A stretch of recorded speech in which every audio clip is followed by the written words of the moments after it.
নফসকে পরিচ্ছন্ন করব কি দিয়ে? নফসকে পরিচ্ছন্ন করতেই হবে কোরআনে কারীম দিয়ে। সুবহানাল্লাহ। বলেন নফসকে পরিষ্কার করার প্রথম হাতিয়ার কি? কোরআনে কারীম। একসাথে বলো, কোরআনে কারীম। নফসকে পরিষ্কার করার প্রথম হাতিয়ার কি? কোরআন ছাড়া নফসকে পরিষ্কার করার কোনো সুযোগ কি? কোরআন ছাড়া যদি নফসকে পরিষ্কার করার কোনো সুযোগ না হয়, আর নফসকে যদি কেউ পরিষ্কার না করে, রব্বে কারীমের ভাষায় সে নাকাম না সে কামিয়াব না নাকাম, সে সফল না ব্যর্থ, সে কি বলেন? ব্যর্থ। তাইলে বোঝা গেছে কোরআন ছাড়া এদেশের সুইফার থেকে সচিব পর্যন্ত যেই কোরআন ছাড়া সেই নাকাম, সেই ব্যর্থ। কি বলছি বলেন?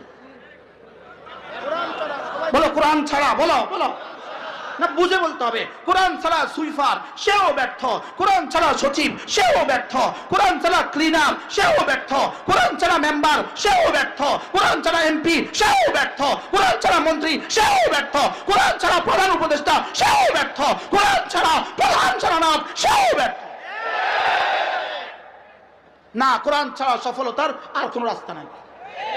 বলেন কোরআন ছাড়া সফলতার কি নাই? বলেন।